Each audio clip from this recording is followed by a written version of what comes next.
ایک بھائی نے مجھ سے کہا کہ بڑے کینلی بڑے دل سے کہ تو آپ میرے لیے یار پلیز دعا کیا کریں. So I was thinking why did he ask me. یا ہم جب مشائخ کے پاس علماء کے پاس جاتے ہیں ہم کیوں ان سے کہتے ہیں کہ شیخ آپ میرے لیے دعا کریں.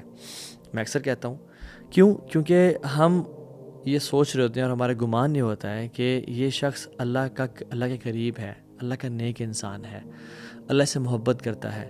ہاؤ اباؤٹ ان کی دعا جنہوں نے آج تک اللہ سبحانہ وتعالیٰ کی نافرمانی نہیں کی. their worship is constant and uninterrupted. Definitely انسان تو ایسا نہیں ہو سکتا انبیاء کے علاوہ.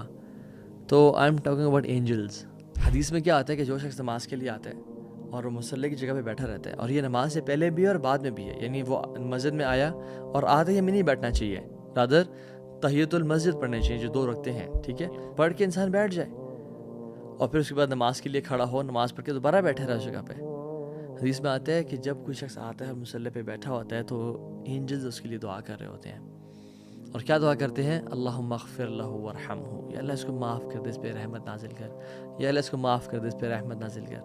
ایز لانگ ایز وہ شخص اپنا وضو نہیں توڑتا اور اس جگہ پہ بیٹھا ہوتا ہے, اینجلز اس کے لیے دعا. امیجن ایک شخص نماز سے نماز بھی بیٹھا ہوا ہے, فجر سے لے کے اشراق تک بیٹھا ہوا ہے, ظہر سے عصر تک بیٹھا ہوا ہے, یا 10 منٹ بیٹھا ہوا ہے, کانسٹنٹلی اینجلز اس کے لیے وہ دعا کر رہے ہوتے ہیں.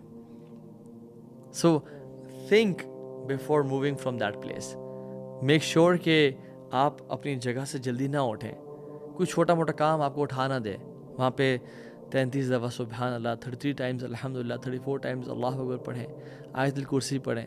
جو شخص یعنی نماز کے ختم ہونے کے بعد آیت الکرسی کانسٹنٹلی پڑھتا ہے, ہمیشہ پڑھتا ہے, اس کے اور جنت کے بیچ میں کوئی فرق نہیں رہ جاتا سوائے موت کے, بغیر اٹھے اور بغیر بات کے جو آیت الکرسی پڑھتا ہے, ٹھیک ہے.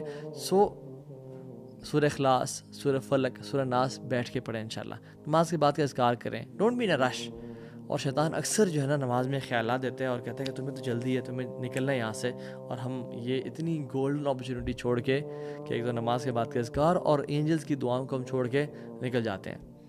دے آر ہیئر ٹو میک دعا فار اس, اور ہم کہتے ہیں کہ نہیں تمہارے دعا کی ہمیں ضرورت نہیں ہے. اس کمرشلزم کے دور میں, اس سائنٹزم کے دور میں اور اس فزسزم کے دور میں جس میں ہر چیز ٹینجیبل ہے اور میٹیریل ہے, اور ہم جو ہمیں دکھتا ہے وہی بکتا ہے, ہم وہی کام کرتے ہیں جو ہمیں نظر آتا ہے, کیونکہ سبحان اللہ جو ریوارڈ جو ہے نا ہم چاہتے ہیں امیجیٹلی ہر چیز کا, وی وانٹ امیجیٹ ریوارڈز.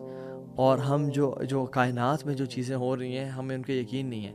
یہ کام وہی شخص کر پائے گا جس کو یقین ہے کہ یہ کام کرنے سے الذین یؤمنون بالغیب, غیب پہ جس کا یقین ہے, یہ کام کرنے سے اللہ کے ملائکہ میرے لیے دعا کریں گے, اور یہ قرآن اور اوتھینٹک احادیث سے ثابت ہے.